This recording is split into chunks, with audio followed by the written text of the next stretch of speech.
नमस्कार। तो आज मैं आप सबके लिए एक नई टॉपिक मेंसुरेशन लेकर आया हूं। और मेंसुरेशन में आज मैं आपको बिल्कुल बेसिक से एक एक कॉन्सेप्ट को क्लियर करने वाला हूं। और सबसे पहले जब आप 2D पढ़ते हैं तो 2D में आप ट्रायंगल को पढ़ते हैं। तो हमने ट्रायंगल में सबसे पहले ट्रायंगल की टाइप को आपके लिए एक्सप्लेन कर दिया है कि ट्रायंगल कितने टाइप के होते हैं और किस किस बेस पे ट्रायंगल की क्या क्या कैटेगरी है। तो देखिए, अगर साइड्स के बेस पे आप कैटेगराइज करेंगे तो आपका आएगा इक्विलैटरल ट्रायंगल, जिसे हिंदी में आप क्या कहते हैं, समबाहु त्रिभुज। दूसरा आएगा आइसोसेलेस ट्रायंगल, जिसे क्या कहते हैं, समद्विबाहु त्रिभुज। और तीसरा क्या आएगा, स्केलेन ट्रायंगल, विषमबाहु त्रिभुज। अब एंगल की बेसिस पे अगर मैं बात करूं तो acute angle triangle, acute angle triangle, न्यून कोण त्रिभुज, सबको एक्सप्लेन किया जाएगा होता क्या है। इसके बाद में आएगा राइट एंगल ट्रायंगल, समकोण त्रिभुज, और सबसे लास्ट में ऑब्ट्यूज एंगल, अधिकोण त्रिभुज। देखिए, सबसे पहले तो मैं ट्रायंगल को एक्सप्लेन करूं, ट्रायंगल होता क्या है। बहुत से बच्चे इसका डेफिनेशन ही नहीं जानते हैं, समझिएगा। एक टू डायमेंशनल फिगर, एक टू डायमेंशनल फिगर जो 3 लाइन सेगमेंट से बने होते हैं। Simply you can say a two dimensional figure bounded by 3 line segment. Line नहीं, लाइन सेगमेंट। ये लाइन सेगमेंट है, वो क्या हो जाएगा, आपका ट्रायंगल हो जाएगा। अब ट्रायंगल है तो ओबियसली इनके 3 साइड्स भी होंगे और इनके 3 एंगल्स भी होंगे। इनके 3 साइड्स भी होंगे और 3 एंगल्स भी होंगे। तो आपका एक साइड ए बी है, एक साइड बी सी और एक साइड ए सी है। एक एंगल एक्स, एक एंगल वाई, एक एंगल जेड।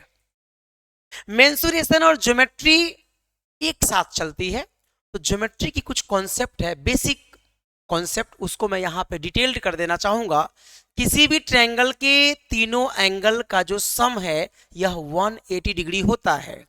तो आप कह सकते हैं the sum of all the 3 angles of a triangle will be 180 degree. ये इनका एंगल सम प्रॉपर्टी है। क्या है, angle sum property, right. Angle sum property है कि किसी भी ट्रायंगल के तीनों एंगल का सम 180 डिग्री होगा। अब समझिए आगे, वन मोर प्रॉपर्टी आपको यहां जानना चाहिए। फर्स्ट प्रॉपर्टी तो आपने जान लिया, सेकेंड प्रॉपर्टी आपको इसी की समझनी चाहिए। किसी भी ट्रायंगल के केस में यह वैलिड होता है, और वह क्या है, समझते हैं उसे।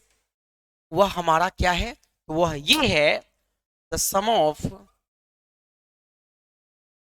Of any two sides of a triangle will be more than the third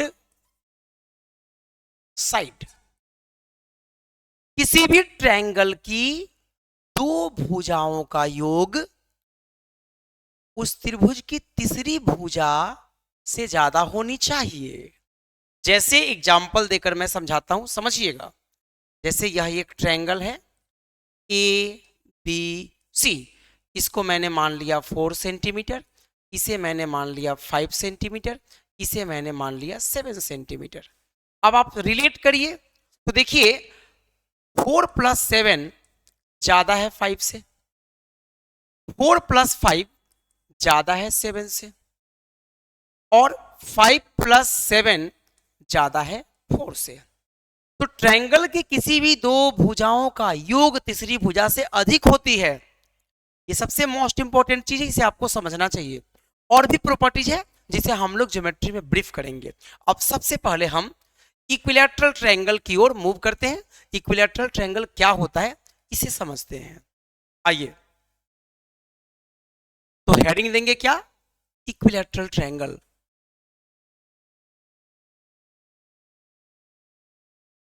equilateral triangle, समबाहु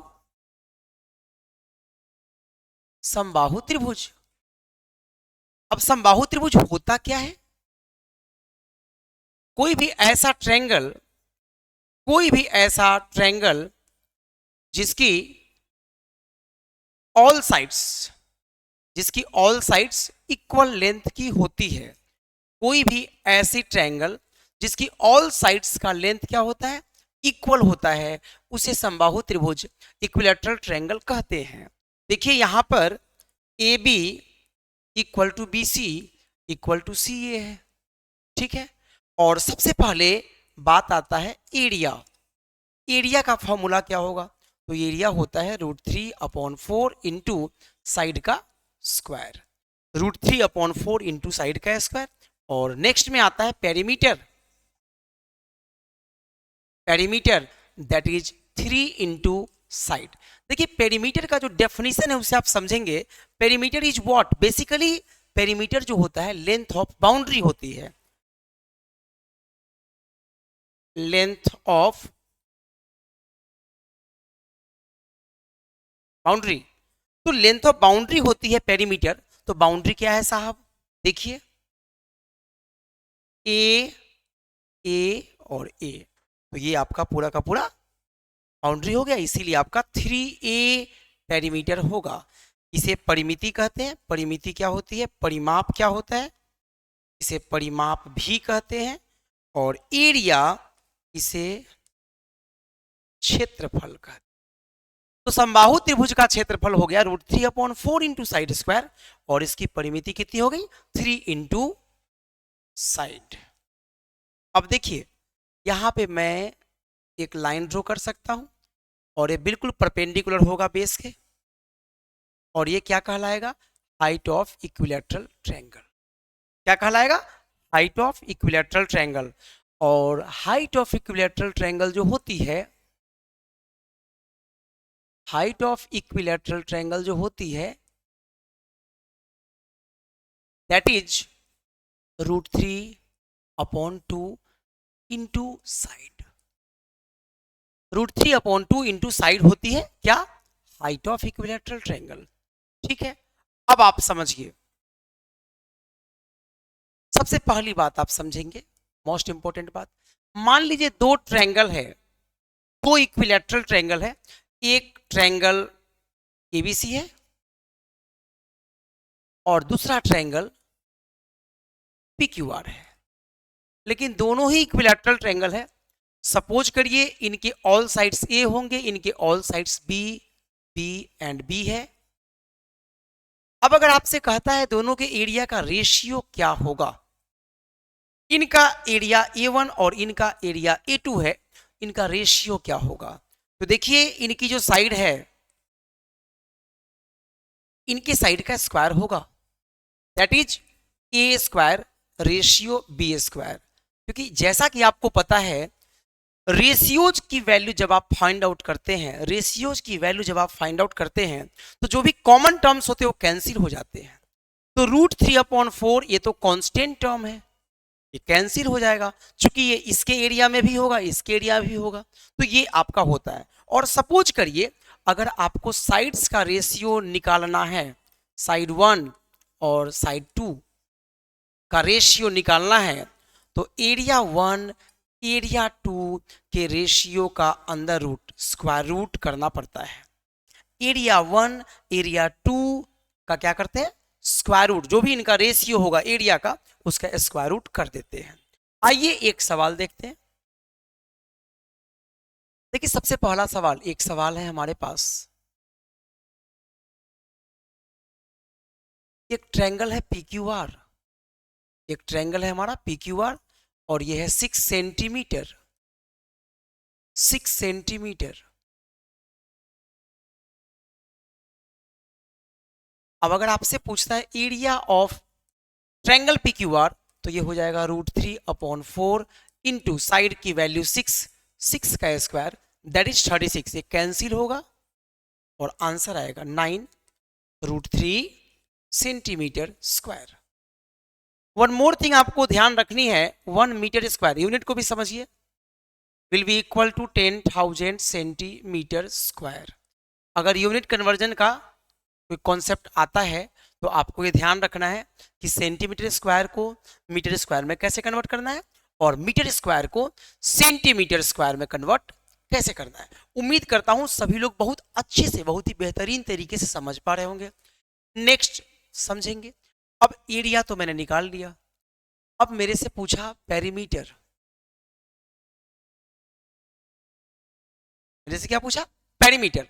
तो पेरीमीटर कितना होता है जी? 3 इंटू साइड, साइड की वैल्यू कितनी है? 6, that is 18 centimetre. Third, height of triangle, height of triangle, तो as you know √3/2 into side, side की वैल्यू कितनी है? 6, कैंसिल होगा, 3√3 सेंटीमीटर स्क्वायर। नेक्स्ट, फोर्थ में सपोज करिए अगर चीजों को बदल दिया जाए, सपोज करिए चीजों को बदल दिया जाए, और बदल क्या दिया गया? मान लीजिए एक ट्रायंगल है हमारा ABC, और ये आपका है 5 centimetre, 5 centimetre, and this one also 5 centimetre. और सेकेंड ट्रायंगल है आपका XYZ, 7 centimetre, 7 centimetre, this one also 7 centimetre.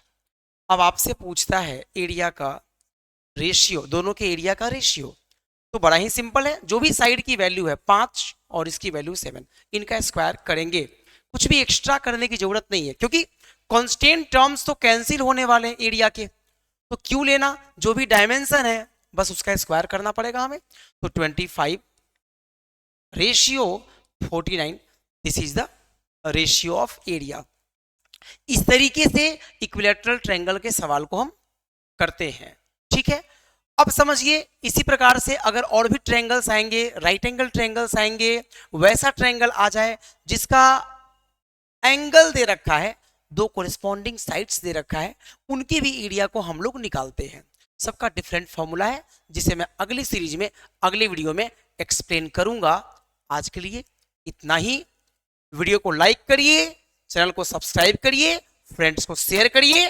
आप सबको बहुत बहुत धन्यवाद।